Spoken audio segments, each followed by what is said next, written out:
of gratitude for being able to live here, but also a sense of grief for the harms that were committed during our country's history of colonialism. So, matters of housekeeping, as you can see to my right, there's some refreshments. Help yourself at any point to get some. Washballs in the corner over there. There's a washroom right there. Go through the door and there's another washroom right around the corner. We are being recorded and this event is being broadcast live. This is our first event open to the public since we resumed the quasi-lockdown.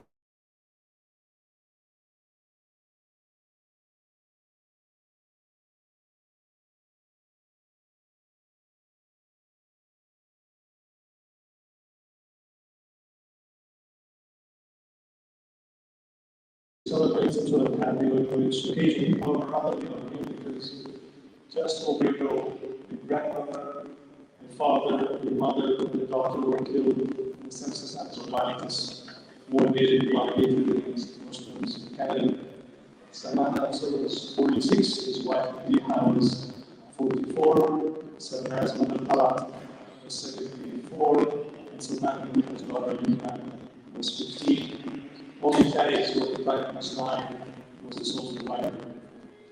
Before that, in September 2020, Muhammad Aslam's office, the volunteer caretaker at the mosque in Toronto, was stabbed and killed in front of the mosque as he was assured that people coming to the mosque were having proper COVID vaccination status. And again, this killing was motivated by hatred.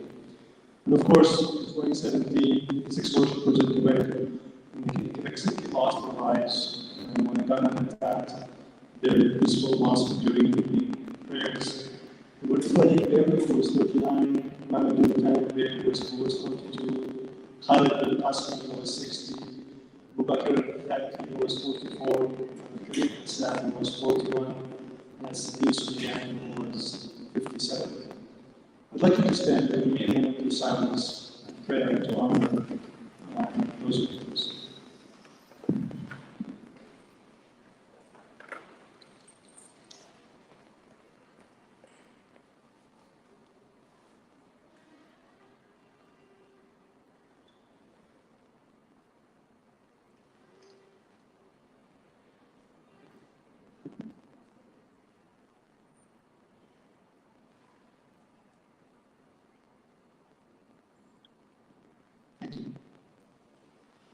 So tonight we are here to honor these victims, reflect the past year, and seek to understand and explore what we can do to confront the fact that Canada has one of the worst records of Islamophobia violence in the Western world.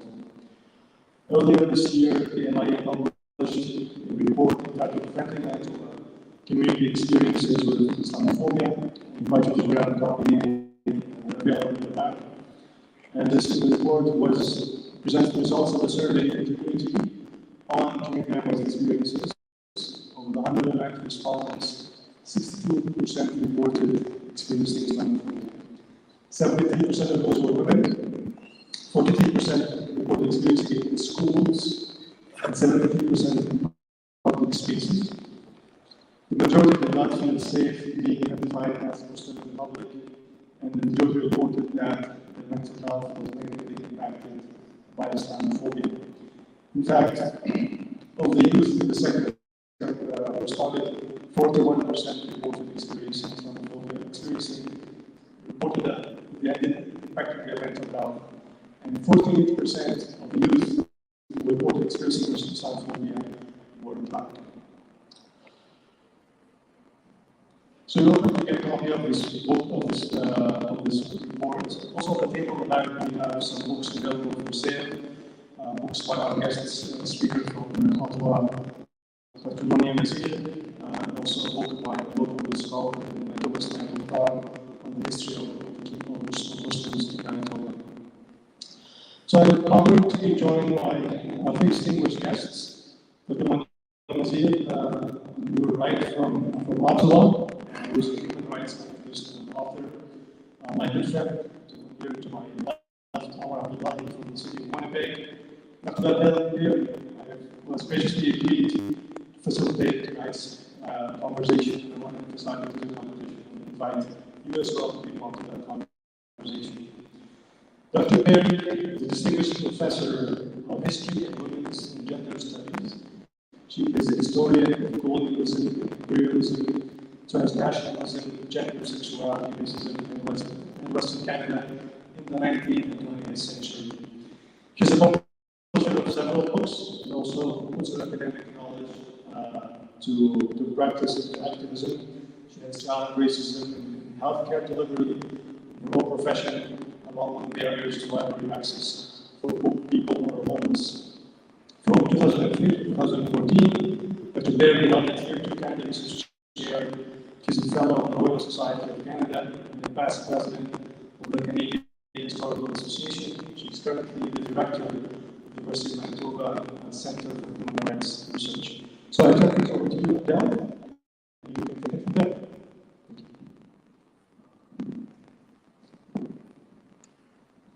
How does that?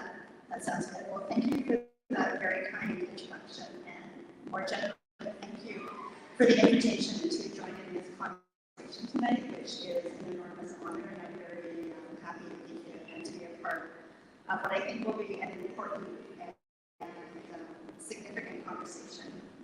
The murders of the Afsal family and the accompanying events that Idris spoke about just now in the past years have been horrifying reminders that cast clear light on Islamophobia and anti-Islamic racism in present-day Canada.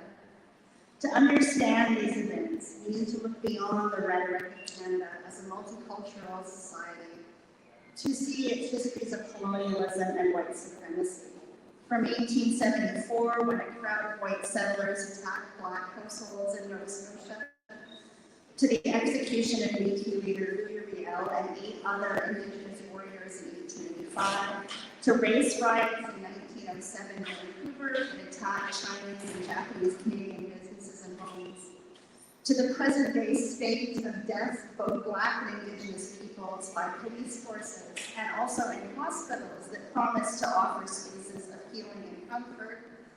Canada has a long history of violence, both practiced by the state and extra-legally, that have been enacted upon Indigenous people and different racialized communities, often in patterns that reflect the need to assert and also to maintain settler colonialism and white supremacy. But tonight is the present-day manifestation of Islamophobia that concerns us. We have 2 extraordinarily distinguished speakers who will join each other and myself and everybody here in conversation. I'm going to introduce them both in turn before posing an initial question or 2. And as the evening goes on, we'll also open up the conversation to questions from those of us who have joined us in the audience. I'll begin by introducing Omar Abdullahi. He fled his homeland of Somalia for Kenya in 1991 after the Civil War. He lived in a refugee camp for 4 years before migrating to Canada in 1995. He has a Bachelor of Social Work and a Master's of Social Work from the University of Manitoba, with a specialization in leadership, policy, and administration. Omar is the father of 4 children. He's been working as a registered social worker for over 13 years, providing a diverse range of social services with specializations in correction, youth, newcomer, and child protection issues. He spent the last 10 years working with Child and Family Services, most recently as the supervisor for early intervention programs, an accessible resource and education center for parents. Currently, Omar works with the City of Winnipeg as a community developer. Our other guest is Dr. Monia Mazigh. She is a Canadian author and academic born in Tunisia. She is trilingual, fluent in Arabic, French, and English, and holds a doctorate in finance from McGill University. Dr. Mazigh was catapulted into the public eye in 2002 when her husband, Mayor Omar, was deported to Syria, where he was tortured and held without charge for over a year. She campaigned vigorously and publicly for her husband's relief, and then fought to restore his reputation and demand restorations. In January 2007, after a lengthy public inquiry, her husband received a formal apology from the Canadian government. Dr. Mazigh is the author of 4 published books, both fiction and memoir, and has another book on the way, this one on gender Islamophobia. She has worked at the University of Ottawa, Thompson Rivers University in Kamloops, and has served as national coordinator for the International Civil Liberties Monitoring. She is currently an adjunct research professor at Carleton University in Ottawa in the Department of English and Literature. And we are very much honored that she has traveled from Ottawa to join us in this conversation today. Thank you.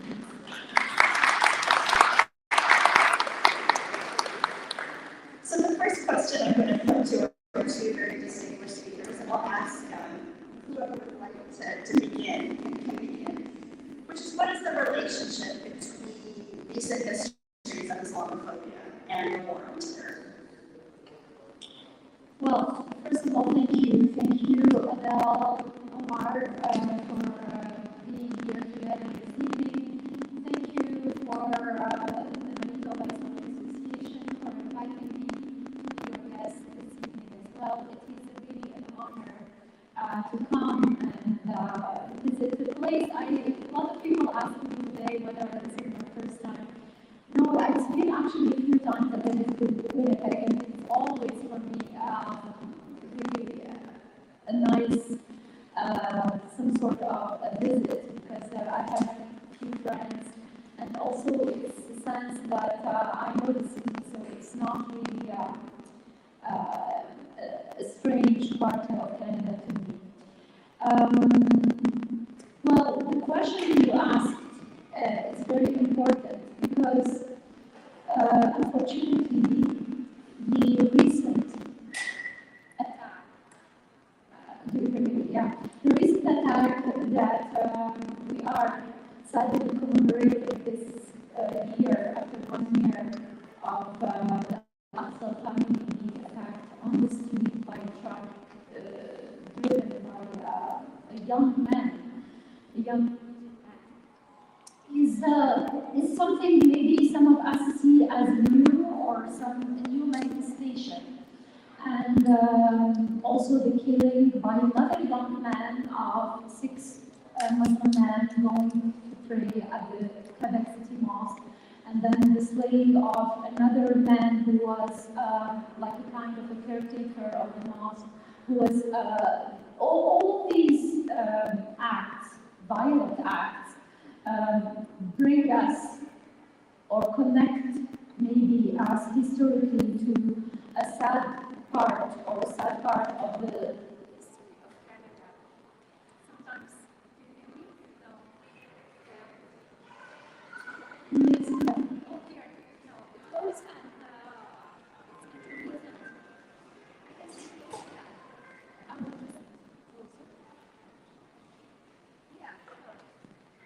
do you hear me? Yeah. Yes. Okay. So I think those violent and recent manifestations seem for some of us as, oh, this is not our Canada, right? Or this is not. But maybe it is not our Canada for what we know about Canada. But there is another side that we maybe don't know, or maybe some of us are not aware of. And I don't want to bring you back, because I think Adele is already, invested into those themes of colonialism and history. I think I would like to bring you back to a recent history of Canada, and that would be after 9/11, so 2001, so approximately 20 years ago. And I think a lot of us, especially the youth and the young people, really have no idea of what happened to Canada after 9/11, because we all remember those 2 towers being attacked by the airplane, but we don't really necessarily know what happened.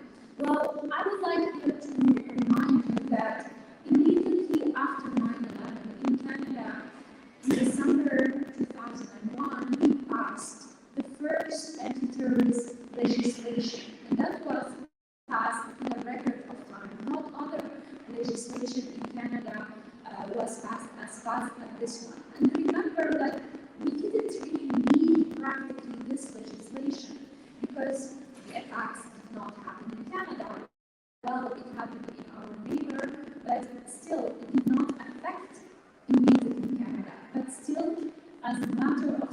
solidarity as a matter of also pressure, and political pressure on Canada from the United States, we passed this legislation. And I think this legislation actually created, and I'm not here a legal expert, but from what I have seen from all these 20 years, is that it created two Canadian citizens. It divided the Canadian society into two. One of them is, let's say, all the other Canadians who are, from different sort of backgrounds, and then another group that happened to be Muslim Canadian. And imagine to have a legislation that is only going to be used for Muslim Canadian. I mean, for anyone here can immediately understand that this is a discriminatory kind of legislation. However, it passed, it exists, and actually even worse, in 2015, at that time the Carter government, it was renewed, and we had an even more intrusive and even more stricter anti-terrorism legislation as well. Why I'm telling you this?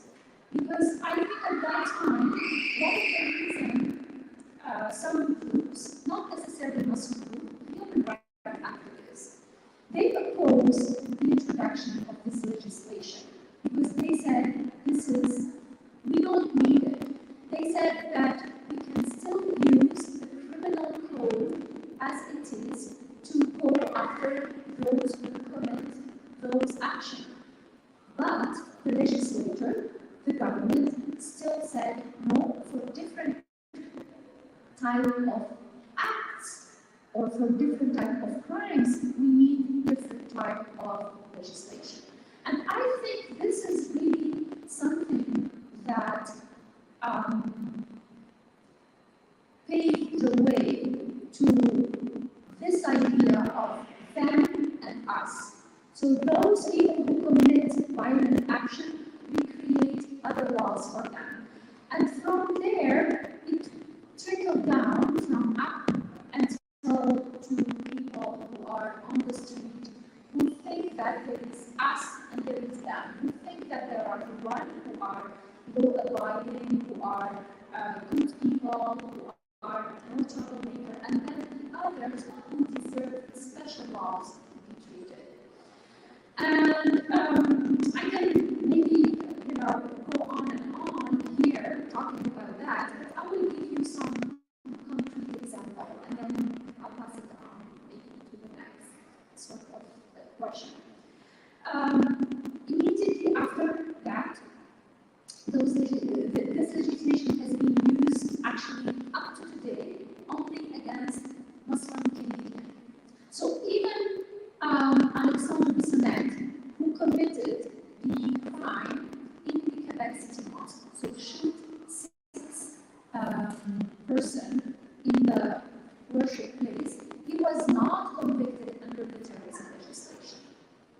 So as if only Muslim people are going to be treated with this legislation, so they are the only one who can have violent action. And actually, if we want here to see what happened in terms of terrorist acts in Canada, there are 2 people who died under the act of violent extremist Muslim men. But then, on the other opposite side, there are 6 men who were killed, there are 4 men who were actually the family of Aqsa who were killed, and then there is this, so more than even 10 people. So I think here there is clearly an imbalance of where is the acts of terror are coming from. In the mind of people, the acts of terror are necessarily committed by Muslims, but then in reality, there are many other groups who pose a threat to the community, to the cohesion of the Canadian society, that we don't really take seriously, we don't want to tackle it seriously, and we don't want to talk about it as we should. So yes, I argue that the introduction of this legislation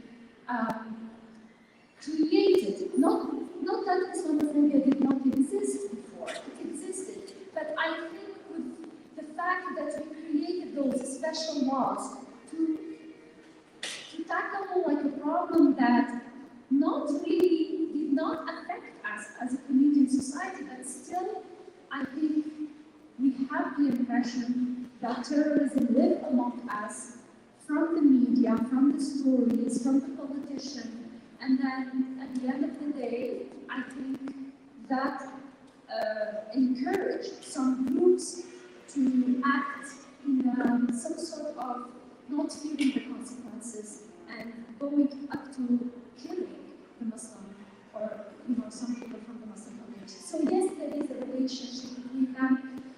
Personally, I have gone through this personal experience to see my husband being arrested, being sent to torture, being deprived of all his rights as a Canadian because of his faith, because of people he knows, because of his even travel, because of all these type of profiling that we do to the Muslim community. So this is not just a hypothesis. This is real. Islamophobia exists. There are reasons for it.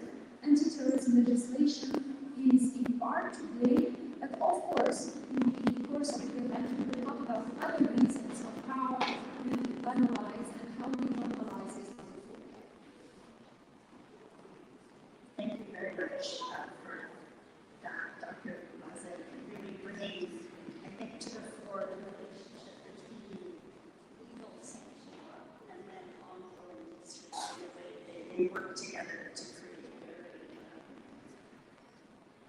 dangerous and very complicated situations like the one that we are seeing now. I will now pass this over to Omar. His mic is also working. We'll find out. Assalamu alaikum. I think the doctor had kind of summarized in terms of when it comes to impact of terrorism, frustration in Canada. But I want to share with you kind of that personal impact as a Muslim, young Muslim in this country after 9/11. I remember that I was working in Vancouver, driving a truck, doing delivery and watching 9/11 on TV. And before that, I lived in Canada for 5 years. And often people, for sure, that didn't know a lot about Islam, but I've never felt that I was a threat to anyone. But that day, I changed. How Canada saw me as a Muslim person, as a Muslim man, and I became a threat. Sometimes it's psychological, right? You watch CNN, you watch the news, and what the doctor was talking about. There were people on the TV that talk about Islam. They really have no clue about Islam. But they don't want to go on the mic, standing there talking about this thing that doesn't exist about Islam and who we are, defining as what we are as a Muslim. Never had opportunity to call someone who's a Muslim to say, what is Islam? What does that mean? Nothing. And what happened? CSIS, Canadian Spiritual Services, coming to our community, talking to, saying that, hey, you went to Somalia, you're from Somalia, so going to that place. Who's recruiting who? Who's what? Who's going to the masjid? Who's going what? And I had a friend of mine, RCMP, showed his door, talking to him about who does he think that, what's happening, what he was doing, why did he travel, why did he go? So all of us, because of what our faith, we become a threat. Overnight. I'll talk about more in terms of, I'll come up with a statement, what is that going to be? And that's another layer, intersection of Islam and Islamophobia, and also apply anti-black racism or racism in general. But that really has changed. For us to travel, to go anywhere. There was a story that often that a Muslim may leave a picture of the tall building in Winnipeg. the Muslim would question and ask all these different things all the time and say, what are you up to? And as a young man who's trying to support his family, I don't know, it was just the fear became part of her daily life.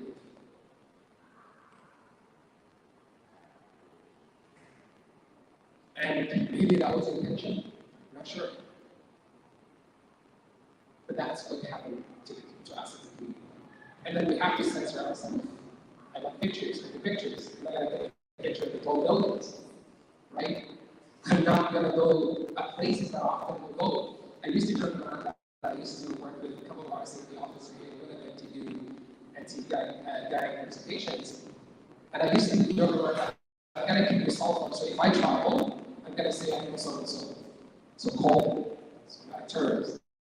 Hello, I work in social worker, so talk to me. It goes into something really that, even though you got nothing to do. I don't know, I think a lot of Muslims know that when a crazy person does something bad or horrible, commit a crime somewhere in the world, we often pray that God will make that person a Muslim. There was a crazy person running around with a car journey the other day, and I'm listening to CBC, and it was like, God will make that person a Muslim. In Germany, and I think it would have been. Because the right way that we all Muslims like to, run off cars with people and hurt them because of drugs and wrong person. And I think that generalization has really kind of made us a target. And again, I agree with the doctor that what's happening today in our community, or what happened in Canada, it's those policies, those misinformation about our faith and our religion. And remember, a lot of us come from a Muslim country. I ran away from a war, and I came to Canada to have peace. And then to a prayer mosque after the Winnipeg mosque shooting, and for one would we wind up praying and somebody to watch while we pray. Because we're afraid somebody's going to come and shoot us. This is a conflict. We live in Winnipeg. So, Islamophobia is real.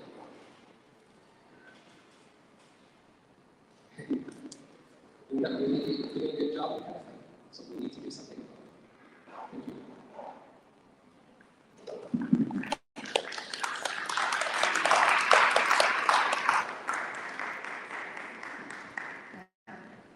Yes, so thank you. One of the questions we had later on was just about messages to younger people. And one of the things that I was thinking about is that I'm pretty safe to say everybody sitting here was of an ally, and I recommend it in early days of the war in Canada.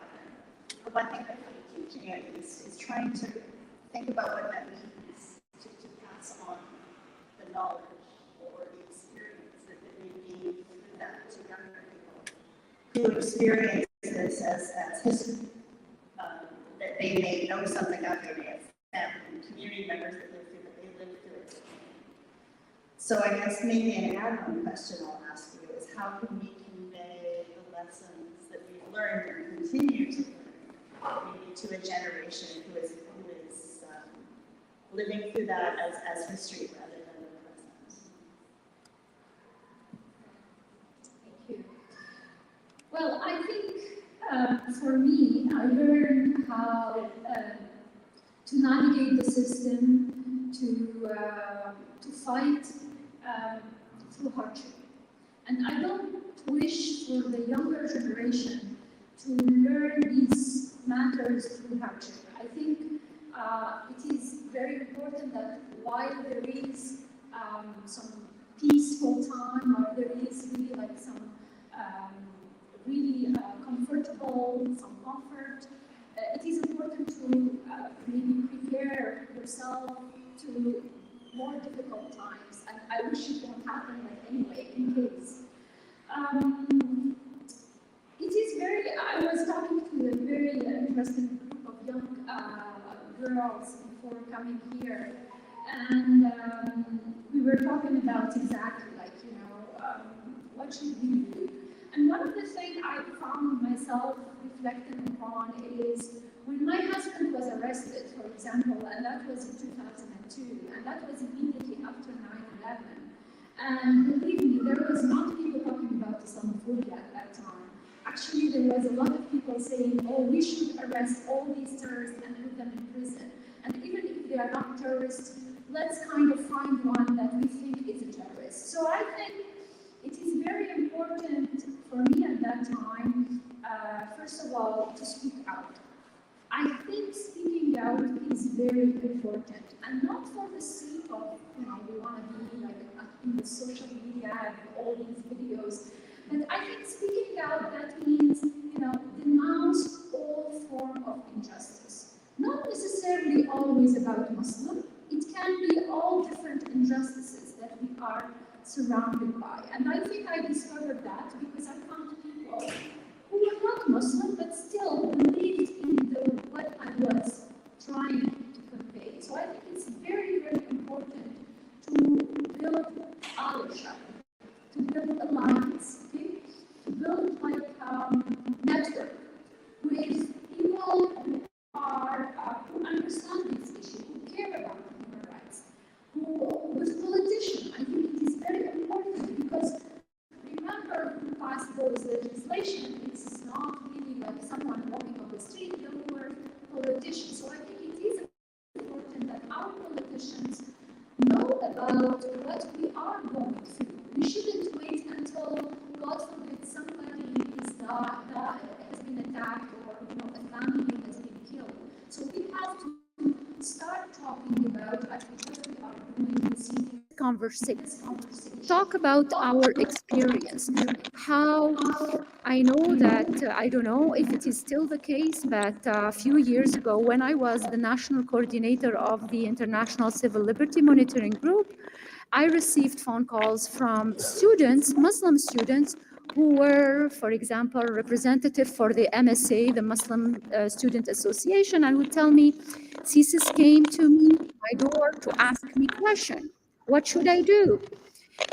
And I think, know your rights. It is very important that our youth know their rights, and even our adult people, they know their rights.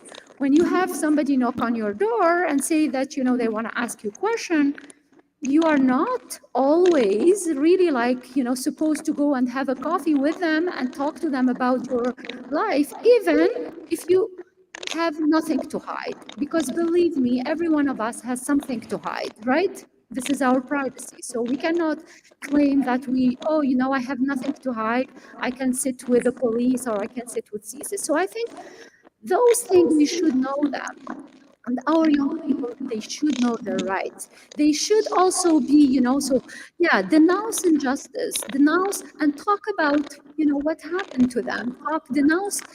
Sometimes it's in school, some professor, some teacher, they say some comments.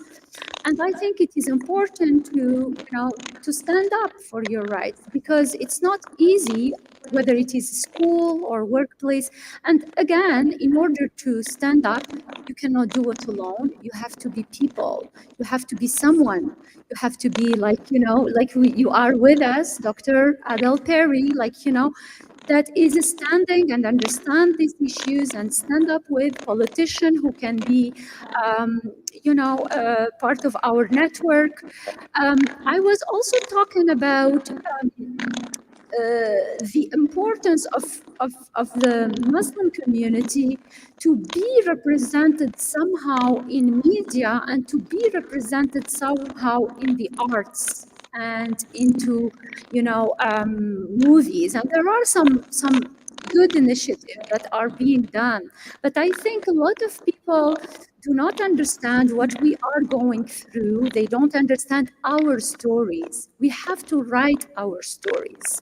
We have to go and tell our stories, whether it is through art, whether it is drama, whether it is, because this is what how we can convey, different solution to a problem. We have to tackle it with different.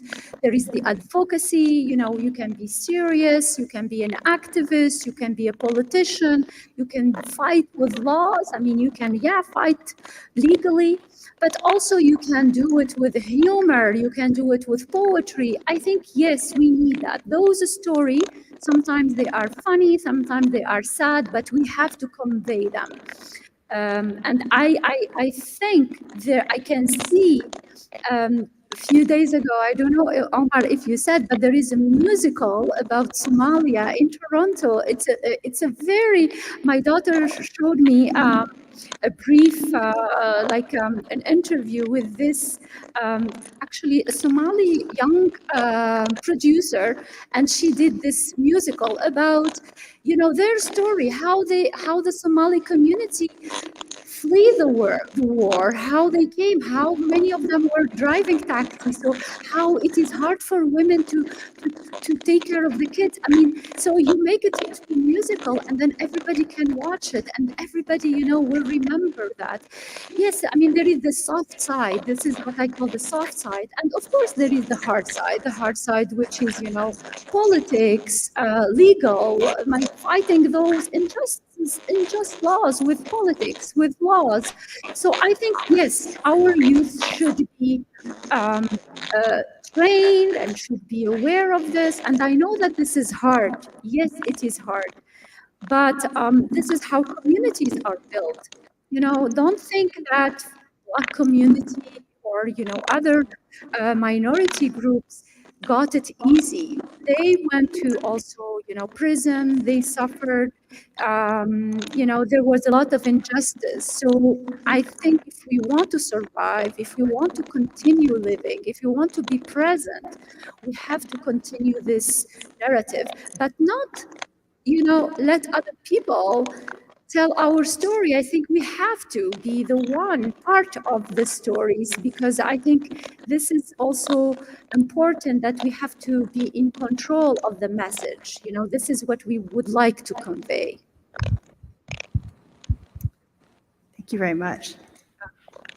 Omar, did you want to speak to that one? The question of how we pass this down, or how we... I don't know. I just want to say to young people that it's really unfair that you have to deal with this.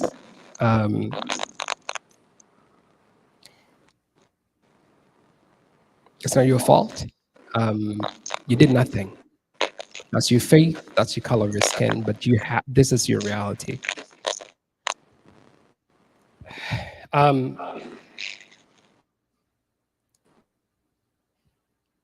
Because of the kids that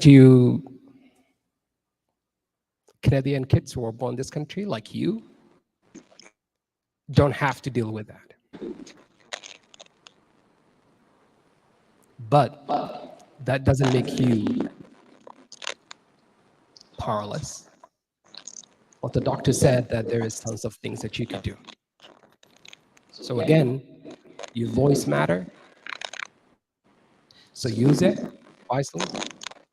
The doctor said that connect with others and build an allied or partnership, because there is a lot of amazing Canadians who are there to support our community. And I see Terry McLeod from CBC, who was a part of when we have the Muslim Leadership Institute. He was there with us and teaching us about, as a young Muslim, is about what is leadership, what we need to do.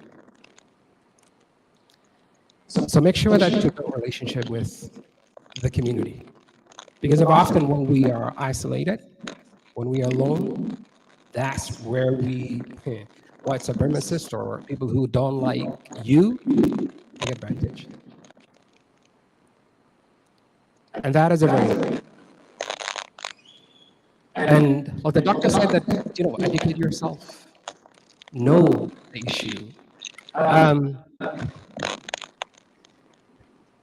When I was trying to figure out about, as a newcomer, do I belong in Canada? What is my place? Racism, homophobia, and all that. One day I realized that this land that we on, Territory 1, in Canada belong to Indigenous people. That are the first people of this land. So white supremacist or somebody who's going to tell me, go back where you come from, cannot tell me that, because if you know what I'm going to tell them, go back where you come from. Because this land belongs to Indigenous people. And I'm a guest, you're a guest. I think the day that I learned that is the day that a whole weight have lifted. And I felt that, it's my land too. And I think that's very important for young people to know that you don't let other people make you that you don't belong in this land. Because if you let them, they won. So don't. Only people have the right are Indigenous people. Also, run. Be a politician. I see Ibrahim Khan here. So, first Muslim MLA in our province, right? First. So, you have to be on the table. You have to have somebody in the system there for you to speak up, educate others, be there, speak up for our voice. So, we need to have our young people to be that. I also see a lot of Tasi, one of our elders in our community, the businessmen. So also have a business, hire community members, do whatever you can do. So it's important for us to be that voice and have the power to make the changes. If we all the time rely on others and begging and say that, can you do this for me? Can you help us with this? You don't have a voice. We're not going to be anything. We have a power, we need to use it. And everywhere I'm at, that's what I do. And I'm going to speak up and I say the truth and talk about those things. And that's what we need to do.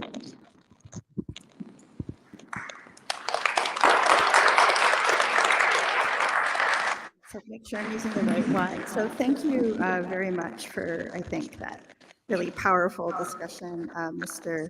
Abdullahi. I want to pick up on something that you brought up earlier, though, which is the question of how is Islamophobia experienced and lived in ways that are gendered, that they vary whether we're male or female or non-binary, and also how is it intersect with questions of race and in particular with anti-Blackness.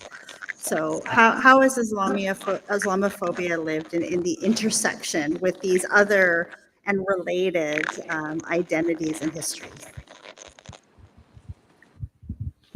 Well, I mean, we spoke about, unfortunately, the sad incident of those 6 men who were killed in the mosque, and then the family that was attacked in London, Ontario. We didn't mention that there were a lot of I have some statistics here about the Muslim women who were attacked, for example, in Edmonton, in Calgary, especially in 2020 and 2021. And many of these women, they were attacked in the transit or waiting for the public transit or in the street or in the parking lot. Actually, immediately after few days after the London, Ontario attack, there was a mother and a daughter in Hamilton in the parking lot who were attacked by a man, and they had to hide in a bush because they were very scared about their life. So yes, women, and especially women who are wearing a headscarf, a hijab, and show that are visibly Muslim are very obvious and easy attack targets for those, Islamophobe or those violent men. I mean, this is not, again, this is not something that come up just because of 9/11. I think 9/11 made it more visible. The rhetoric of the US President Trump, actually also the fact that he had the law against the Muslim like coming into the United States, like the Muslim ban, I think it also encouraged that. The war on terror encouraged that.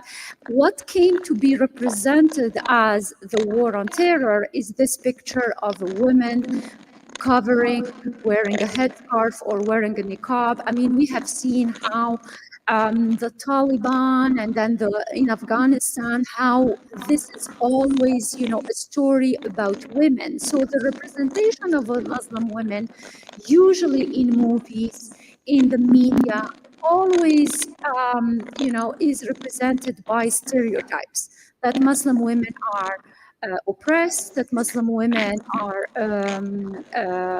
they do not have a voice, that Muslim women, this sort of representation give the perpetrator, give, you know, those who are, you know, who have those violent idea that if I am going to attack this woman, then she's not going to say anything because already she is oppressed, already she is voiceless, already, you know. So I think there is this representation, this false representation that is predate 9/11 that you can find in this idea of Orientalism, of how Muslim women are, and, you know, this fantasy about those submissive, very oppressed, you know, who do not talk, who are just sexual objects. I think this representation is still in the back, you know, in our social media today, in our also sometimes movies, and perpetuated. And unfortunately, it gives some sort of ammunition to the Islamophobe so they can go attack Muslim women. So I think this is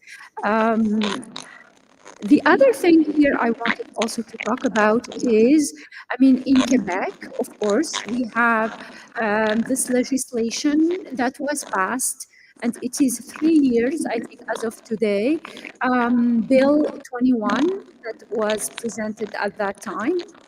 So this legislation that it is supposedly to protect the secularity or the laicity of the government, that prevent Muslim women who are wearing a headscarf to be teacher, to be, so it is very interesting here to say how we have the anti-terrorism legislation that mainly targeted Muslim men and put them either in prison or surveilled them, spied upon them, went to their workplace, put them in no-fly list. So you have this legislation. And then on the other side, in Quebec, you have this other legislation that targeted Muslim women because Muslim men are not included into, like, for example, the beard is not something considered as a religious symbol. Very interestingly, of course, I mean, they include the kippah, yes, they include, you know, the turban, but still a lot of the experts were saying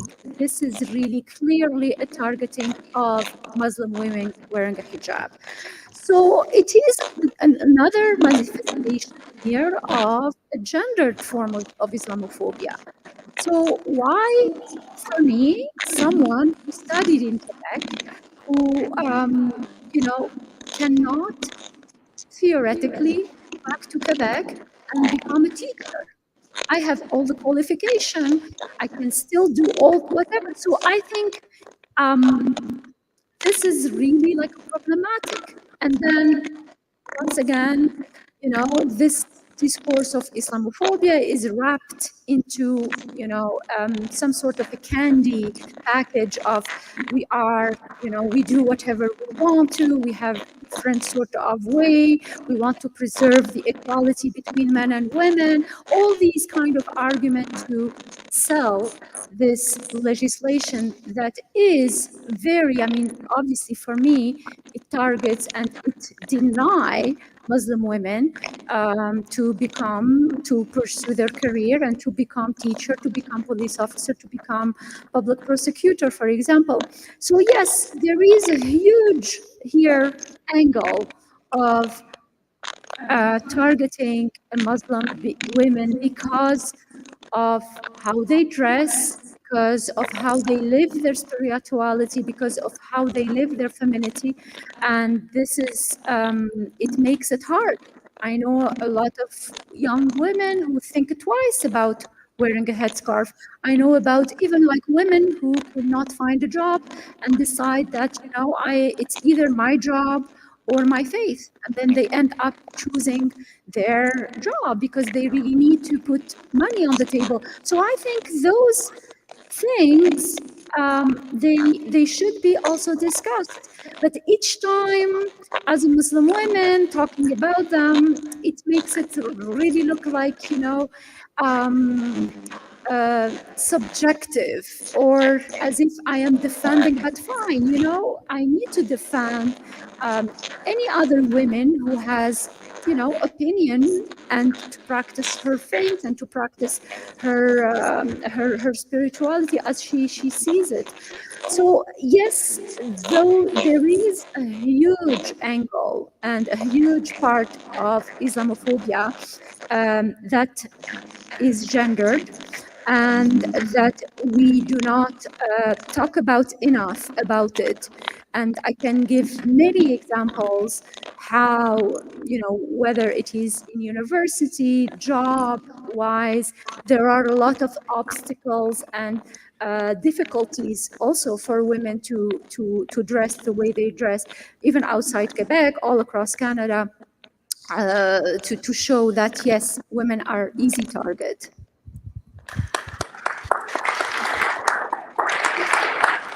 I'll just say too, in the local context, one of the findings of the report that Idris spoke about that is available at the back of the room, pick up your copies, is that 74% of people who reported an incident, an experience of Islamophobia or anti-Islamic racism were women. And that's a striking statistic that I think really gives a local context to what you spoke to. Omar, questions of intersectionality, Islamophobia. I have two daughters, 21 and 19, Hafsa and Aisha. They were born in Vancouver. Grew up here in Winnipeg. We moved here when one of them, Aisha, Hafsa was 4 and Aisha was 2. They're very smart, very bright, but they also wear hijab. And they've been wearing it since they were young.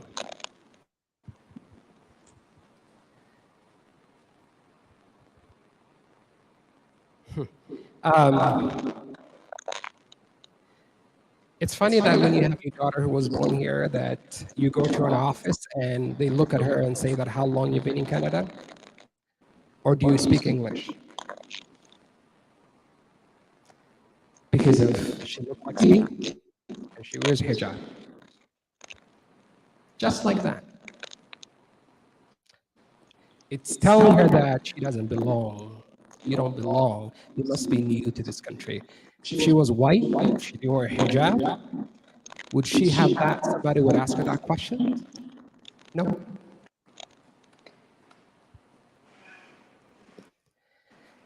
And look at the impact those microaggressions that they face all the time. At school, work, at the bus stop, at the shop. People following them, thinking that they're wearing hijab, they're gonna take them still.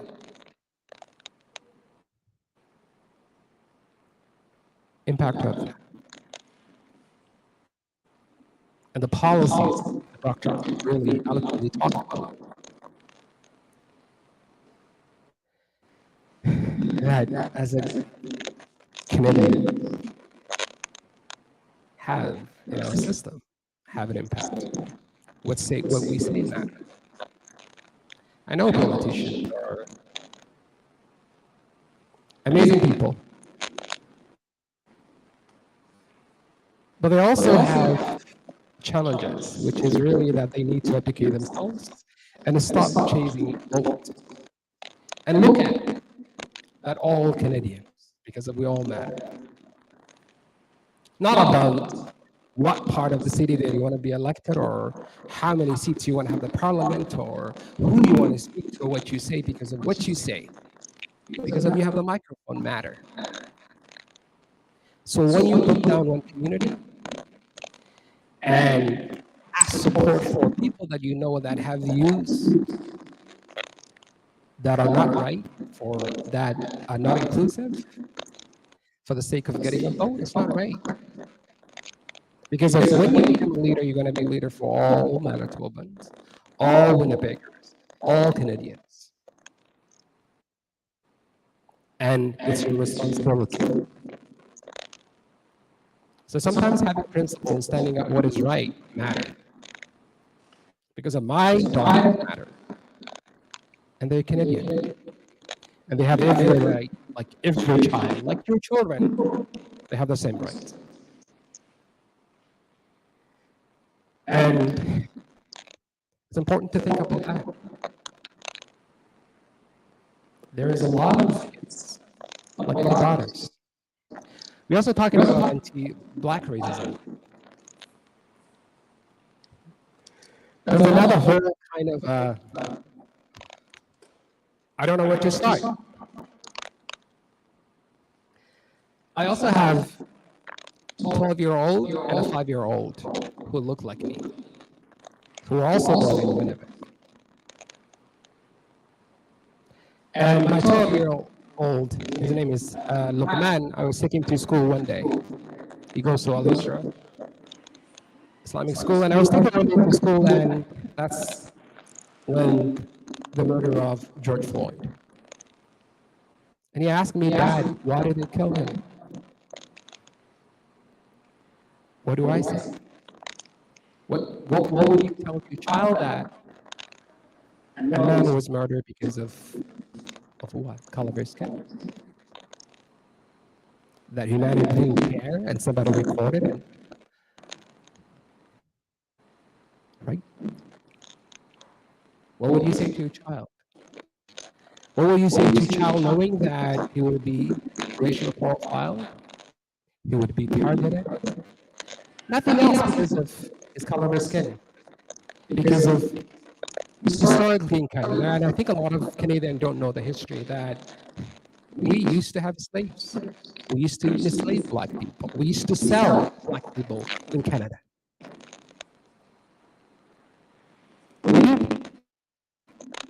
We often think that that's a southern U.S. issue or U.S. problems. We have done that.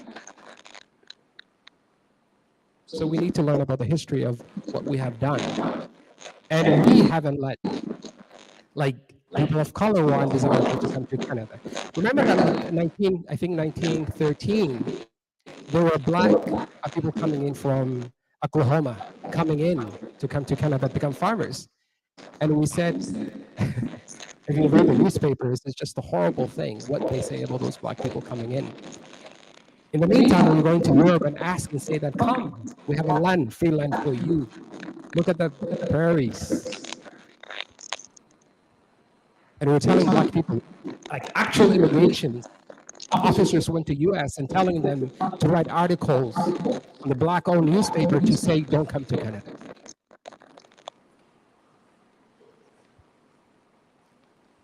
That's the reality. So Black bodies have been seen as a threat. None of the right one that we wanted in this country. And we have done that, and we still are. It's funny that when I came to Canada, coming in from a country that 99% looked like me, and I remember coming to Vancouver, and I was in SkyTrain, and I see white people, and I noticed I was different.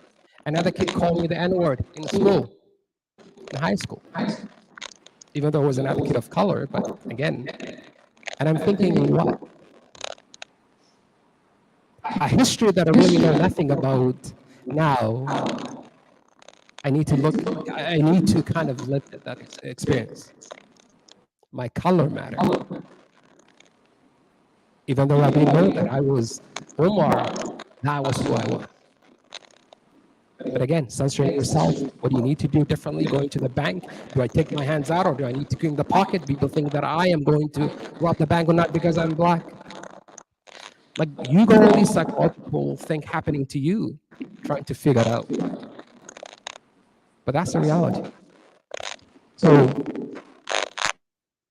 having a lot of black women in Edmonton being told, Somali women, pull the hijab, told them to go back where they come from, told them you stink. Like, it's a reality for a lot of our Muslim women experience. And my daughter have reminded me that my privilege as a Muslim male who doesn't wear hijab. She told me that Hafsa, my oldest one, said, "You don't know your privilege then." Because of people wouldn't know that. Again, that no one will look at you as Muslim, but people will see me as a Muslim because I wear hijab.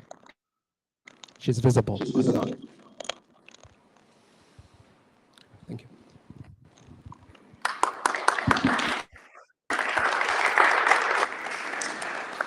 Thank you for both of those, I think, really powerful responses. One question that we kind of broached a little bit earlier, but I'll return to now, is that what are some of the steps that people, especially young people, can take to respond to Islamophobia in all of its manifestations? And maybe a separate question, but a connected one, is what are some of the things that non-Islamic people, such as myself and the community that I come from, can do to be better allies and witnesses and friends to Islamic individuals in the Islamic community? I would like, before answering this, I have actually looked at some of the statistics about that confirm what we are saying here. I think those were conducted a few years ago, maybe 2018. And I wanted to share with you a few things, maybe that can help, answering the question you addressed. 46% of Canadians have an unfavorable view of Islam, more than other religious tradition. So basically, there is this, we start really from far. We start with, there is an unfavorable view, and I talked here about media, I talked about the legislation, about, some of the narrative about Muslim in general that is not favorable. So I guess this is something we should work about it somehow.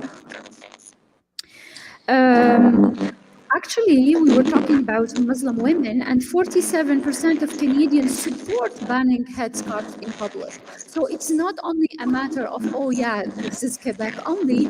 It is really like when you ask Canadian, you can find some sort of, 47%, this is a lot. 56% of Canadians believe that Islam suppresses women's rights. And this is why we can say that, yeah, since you are already oppressed, then I can attack you. You are not going to say anything. You are a weak person, so you cannot. As compared to other groups targeted by hate, Muslim and indigenous people had the highest percentage of women victims, 45% between 2010 and 2018. So yes, we know about the missing and murder women and girls, and this is really like a tragedy for Canada. And I don't pretend that Muslims are, went through this, but they are part of the easy target of hate. So they are, the statistics are there to prove it. And to come here, last point, 51% of Canadians support surveillance of mosques. So this is again into this sort of anti-terrorism, spying legislation. There is really a lot of misunderstanding, a lot of myths that should be here really spoken about and denounced. So what can we do about that? First of all, I think it is important to speak about it because a lot of people do not know. I think there is this nice sort of impression that Canada is a welcoming country, we are not racist. I mean, it's a very nice myth, but still it has some holes in it. And those holes exist and we have to patch them. We have to find a way how to correct the situation. Yes, I think there is a lot of welcoming communities, and it is not about here brushing people that they are racist, but I think there is an institutional system. There is a system where racism, where Islamophobia are very present. And if we don't fight the system, then no matter what we do, Islamophobia is going to stay there. So I think education is very important. So education in schools, I think visiting the worship places, talking about, our religion, but including Islam is very important. Reading about Muslim authors, I think it's very important. A lot of people think that, Muslim, maybe they are those ignorant people who do not produce book or who cannot have, so I think reading is very important. Omar mentioned the politics. Yes, absolutely. I mean, we have more and more Muslim going into politics, and I think it is a tough place to be, especially for women, especially for Muslim women who are, visibly Muslim. But I think there is more and more of the young people who are trying and who are discovering this. So we should go.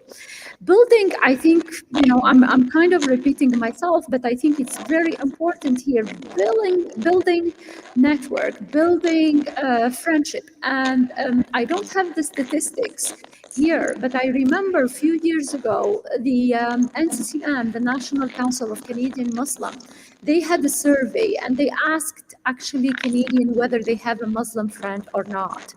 And I think one of the, it came as very outstanding that people, many Canadians never met a Muslim, never had a Muslim friend or never met a Muslim. So I think after all, we are human beings and we need to meet people and we need to talk to them and we need to build friendship.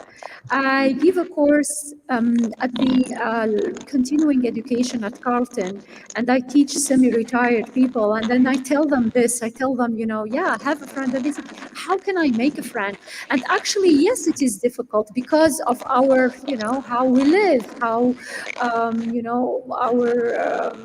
our neighborhood, the way they are, we don't see each other, we don't know our neighbor, so it is difficult. Nevertheless, I remember when the Syrian refugees start to came, many community across Canada started sponsoring, Syrian family, and it was their first encounter with probably Muslim. And I have my non-Muslim friend who would ask me, what is it? What is about hijab? What is about this? Like, can we meet? So I think those kind of what we call today with this sophisticated language of, cultural sensitive training, those things, they can happen with a friend. They can happen. You can become really knowledgeable. You don't really need to become an expert on Islam, but you can really have some basics. And I think sharing a meal, what is better than sharing a meal with a friend and, enjoying the food, the culture, the art. This is the foundation of living together. But of course, this is really the nice part. The hard part is advocating. It is building, doing these conversations as much hard as they are, but having them. And then continue. I think it's the perseverance, you do that, you continue to do that. It's the repeat the message over and over, and until with time. Remember, years ago in the 50s, Jewish people could not go to McGill University. When I applied to McGill University, that was in 1994, to go there for the PhD program. And not only it was difficult to be there as a Muslim, but as a woman, we were only two female candidates to go into the finance program. And I had hard time entering that program. So I think, however, I was able, to prove that I am capable. I know it is hard. And Omar, you mentioned that, yes, it is not your maybe fault. It is not your fault when people discriminate against you. But you cannot just say that and walk away. We have to be here. We decided to stay, to come, and we have to continue this journey. And I think it is important. Part of this journey is, to continue this education, this presence, as diversified, as diverse this presence can be. I think we need to continue it. So yes, building friendship, building connection, advocating, be present, changing, transforming the message, who we are, right? It is very important. When you read books about Muslim women, most of the time it is about victimization. It is about saving, the brown Muslim women from the brown Muslim man, right? It's always the theme. So I think we have to change those. We have to write other stories, that are closer to reality.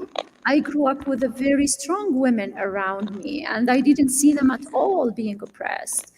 Yes, they suffered, yes, but women still suffer up to today. They struggle every day to be who they are. So I think this is what we really should continue, the message that we should, and it is tough, and I know it is very tough, especially on young girls. But I'm very, very convinced that they have the talent, they have the breadth, they have the skills, the education to continue really changing the situation for the best.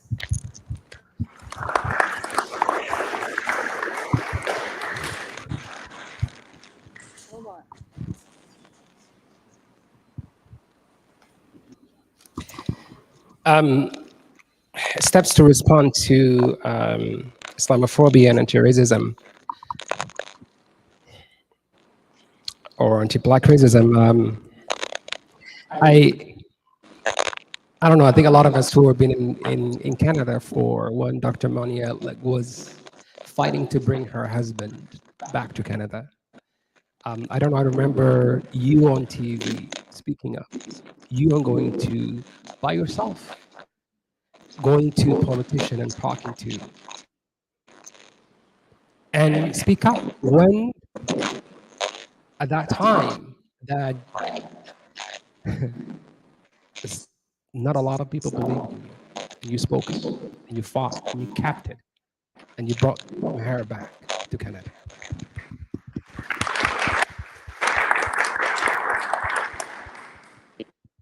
So one person can make a difference, and she did it. So your voice matters. And then I think that often when we believe that when we give up, that's when we lose. So I think making sure that learning from those community members who fought for us.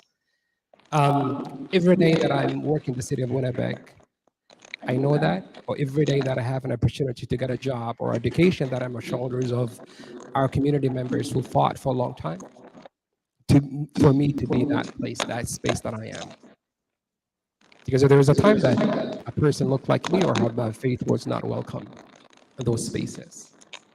So I don't forget that. So those community members who fought that, that's important to remember that and know that we're standing on their shoulders. And I think the doctor have summarized what we could do. It's just that to know that we need to keep on and fighting and speaking up and building relationship and making connections. For my fellow Canadians who are not Muslim, you have a role to play. Islamophobia and anti-racism is not a Muslim problem, it's not a Black people problem. It's a Canadian problem. I didn't cause Islamophobia. I didn't cause any Black racism. So why it's only us talking about it all the time? And fighting for rights and speaking up. And you have a role to play. And your role is to come and sit with us, listen to us. Don't come to us when you wanted something, a vote. Don't come to us when you wanted a project or something to get funding. Sit with us, learn from us. And if we call on you, your racism, Islamophobia behavior, know that we mean it well, and we want you to know them.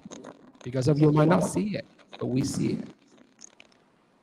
We are capable. We're strong.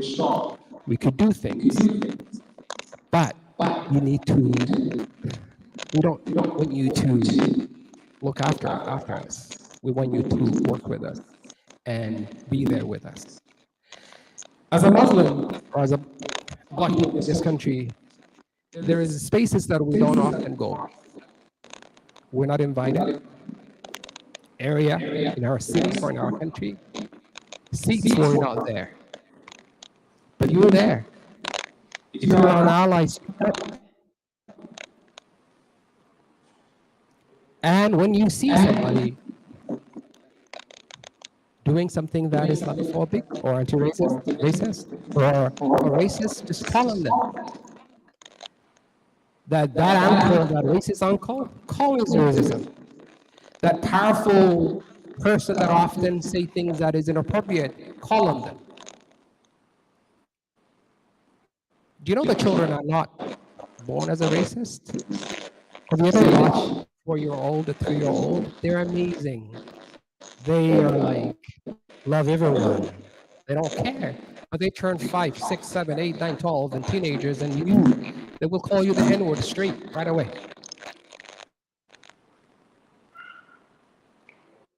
Who made the kids racist? Us as a parent. So what we need to do, we need to expose our kids. As a Muslim too, we need to expose our kids to the wider Canadian, but it's also, you need to look at your friends, people around you, where your kids hang out, who you hang out. And you need to make sure that you have people that are there to help you and educate you. Because we are segregated in reality, to be honest with you. So we need to break those walls and be one as a community. Thank you.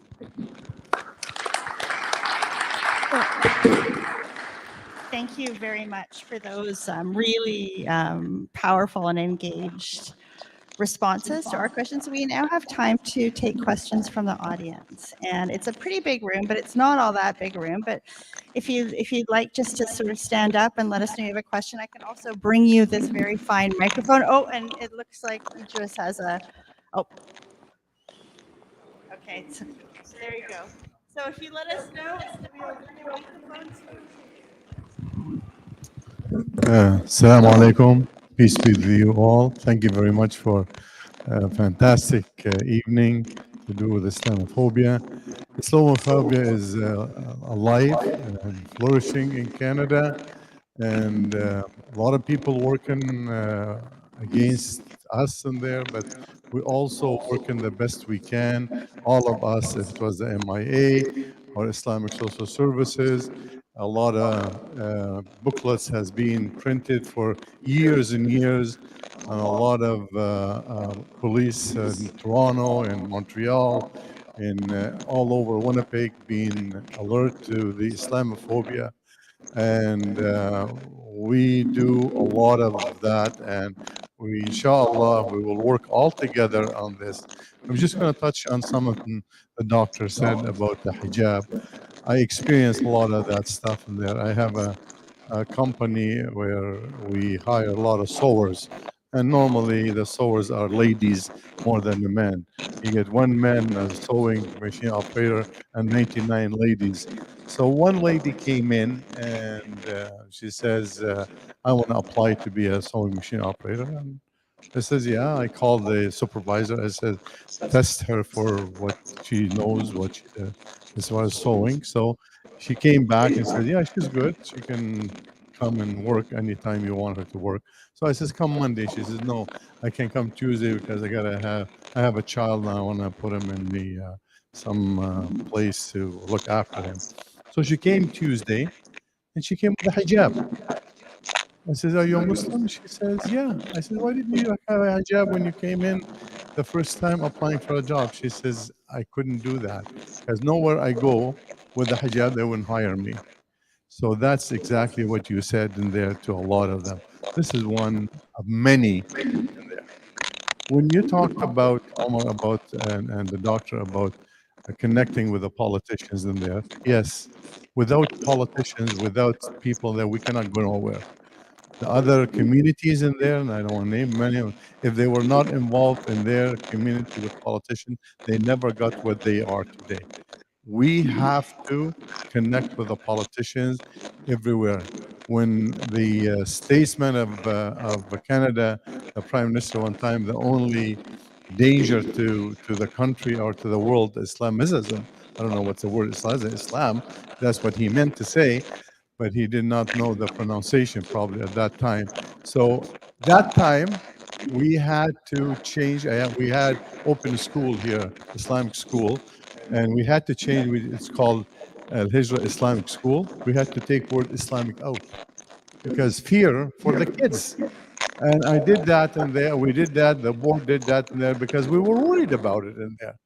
When the president of the United States said something about the 7 countries cannot allow to come in, the guy went to the mosque in Quebec and killed 6 people.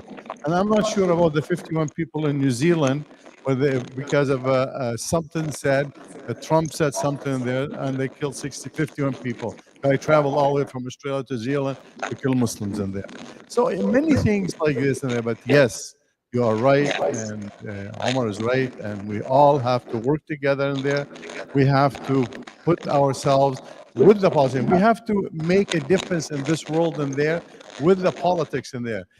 I know someone was offered the second time the Lieutenant Governor General of Manitoba.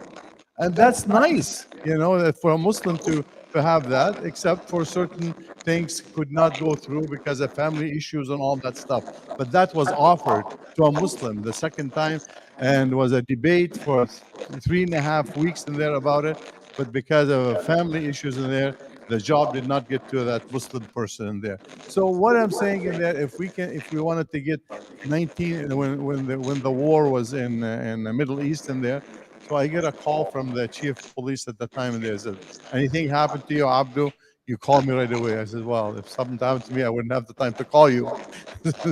Do something before something happened to me. So, that time he called me, okay, because I knew him and he knew me. But the other person around in there, they have no say. So if we do not get together and make a difference in this world in there, and be with politicians like our friend Ibrahim, he became MLA right now. We need a lot of more MLAs. Give him a hand. Yeah, that's right. Even if he's a conservative, it's okay. So thank you very much for all what you said in there, and Omar, you're wonderful. He's on our board also in the school, so we're proud to have him on our board in the school, and we're proud of the MIA and the history of MIA over the years. I am the same age as the MIA, 53 years old, the MIA, and I'm the same age. Okay, so I've been here since that time. So thank you very much in there. We ask Allah subhanahu wa ta'ala to give us the strength and know-how and the power to combat the Islamophobia. It's a very dangerous thing for all of us in there, for our kids, for our women, for our daughters, for the entire Muslim community. And we ask Allah subhanahu wa ta'ala to give you the strength, to you and to everybody in there, to continue that thing, and whatever we're doing in everywhere in this country in there, if it was Winnipeg or Toronto or Edmonton or whatever, and we hope to be able to do something with that Bill 21. And I must say, if you don't thank the people, you can't thank Allah subhanahu wa ta'ala. I must say in there, Alistair, the other the previous premier, he's the only one stood for the Muslim woman. I didn't know if you know that. He was our premier. He resigned, and he's the only one. He stood very, very proud to say, to defend the hijab and to defend Bill 21. Thank you very much. So I think we have time for one more question, and then we'll move to more. Yes, absolutely. Come on up, and then we'll move to more informal conversation with everybody and refreshments. But we have time for one. Yeah. Assalamualaikum. So I'm going to use my female privilege and ask the only last question. There was talk about how Muslim women are represented in the media. They're represented as oppressed, not educated, ignorant, don't know their rights, or they're represented as the superhero, right? The new one. Why can't we take that narrative and be just normal women doing normal things? How do we do that? Because our daughters now either have to be extraordinary or they're oppressed. There's too much pressure for them and me.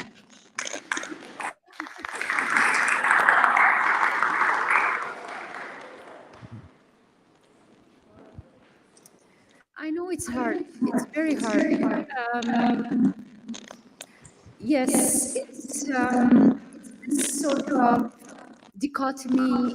You are either like this extremist sort of representation, and you are absolutely right that we are either superhuman or subhuman, and both actually are not necessarily representative of who we are.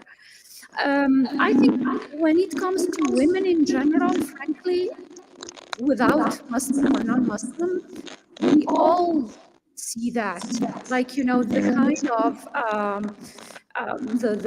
the mother who is everywhere and doing everything, and super moms, this is also a model that you can see in the media everywhere. So I think this is why I always come back to the importance of a better representation. I know it's hard, and I know will take time, but right now, who is representing Muslim women, for example, in movies? Well, most of the time it's Hollywood and Netflix more and more. So those are private corporation. Those are really a lot of money, big money. And what we really need is we need other kind of movies, independent sort of. And this will take time. So we need better representation. I wouldn't say there is not one single representation, because there is a diversity of Muslim women. They can be just Muslim women, from Afghanistan to Indonesia to China to North America. You live your spirituality different way. You have different culture. You cook differently. Even the dress, you dress differently. So there is this diversity. But unfortunately, it is not captured enough in the media. So I think we need a better representation, and maybe it's up to our daughter. It is about, to a certain extent, to us to be vocal. I mean, there are more and more now people who do not agree with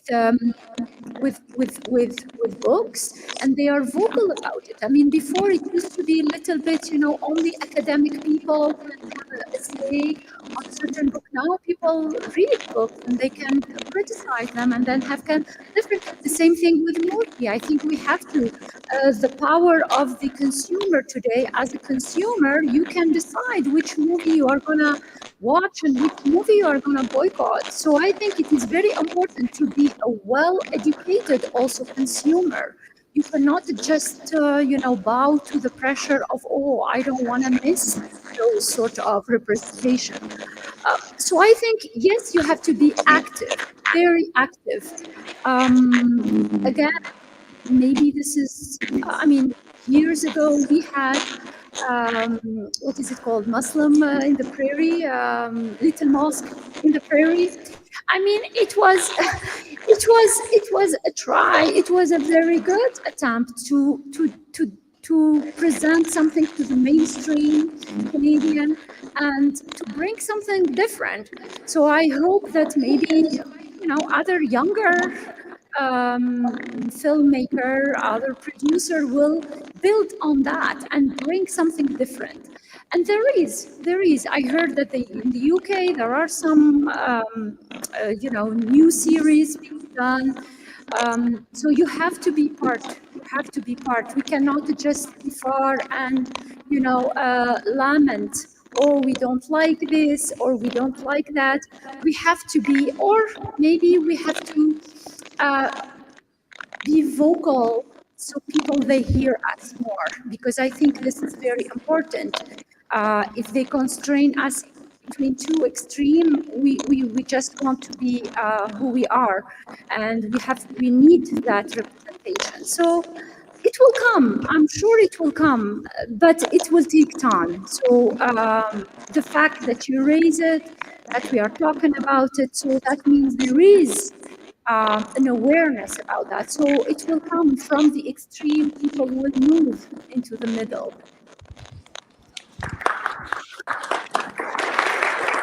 So I want to thank everybody for their... Oh, we have a question from the online audience. Okay. What is the opinion of Monia and Omar regarding the recent announcement by the Government of Canada to appoint a special representative for combating Islamophobia? And do they encourage members of the Winnipeg Muslim community to apply for that position?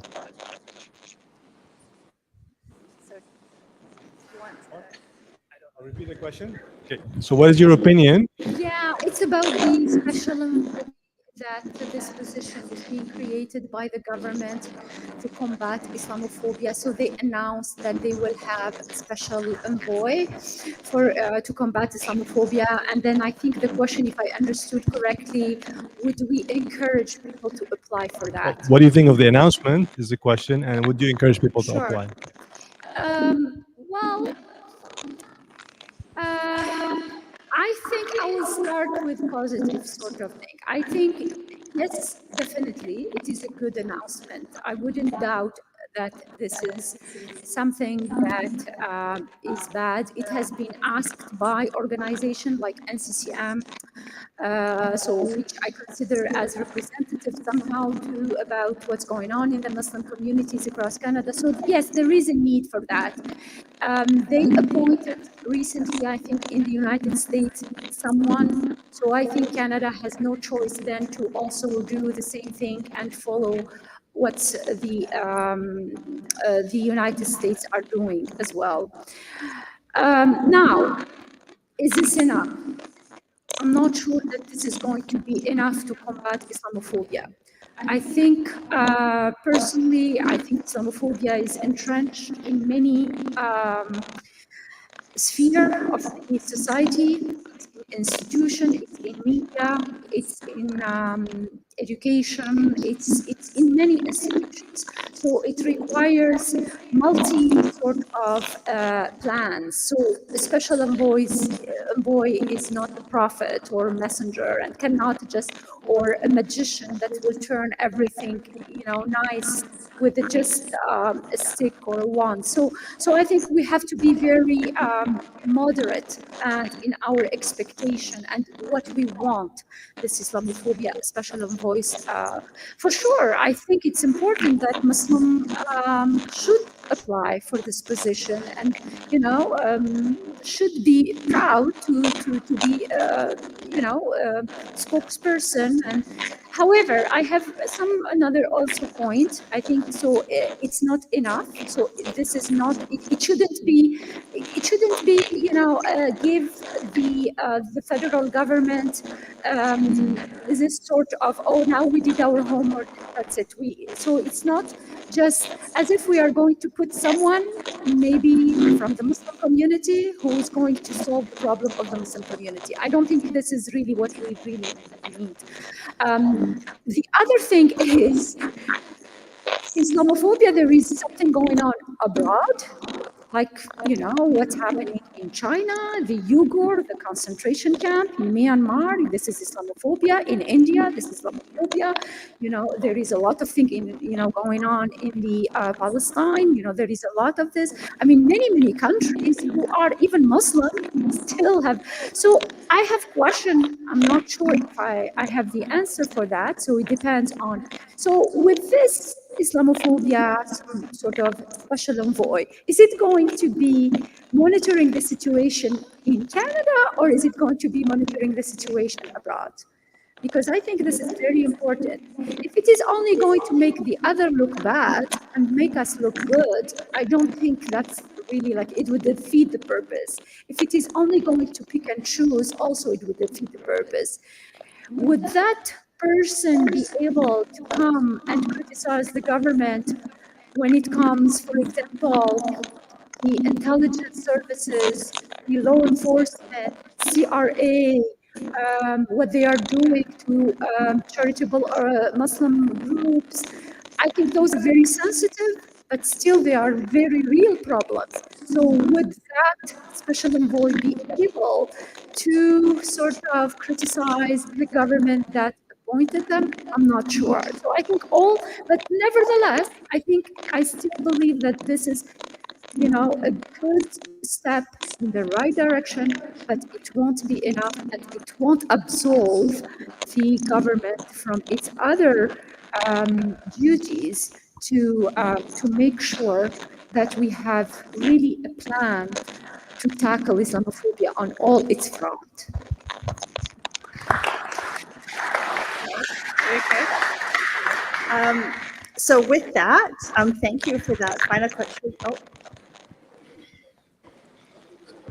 Yeah, I think right now we're actually going to, I think both of our speakers will be willing to take additional questions as we adjourn to enjoy some snacks and conversation. So we can get to for the questions then. So I will turn things back over to Dr. Al-Bukhari. Oh, okay. Actually, I don't have any question, but a request. I will just take 2 minutes, not more than that. I belong to a country that is called the world's largest democracy. I come from India, and everyone must know that democracy works according to the people and for the people. But I want to keep my 2 important points according according to the Islamophobia and the Indian Islamophobia.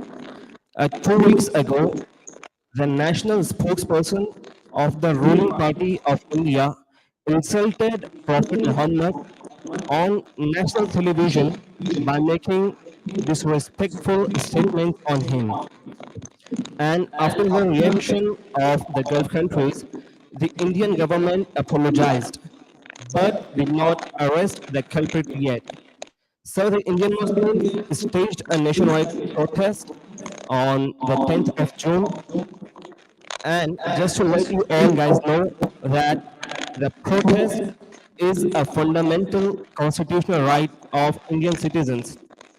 But the police opened fire bullets on the protesting Muslims, and two young Muslim boys aged 16 and 18 were killed by those bullets. And in another province of India, the price that the protesters had to pay was their homes where they have stayed and lived since they are born have been bulldozed and demolished by the Indian state for protesting. So the requests I want to make are that please show solidarity and speak for the Muslims in India, because we have seen that international pressure and international solidarity works. So these are my requests, and thank you so much.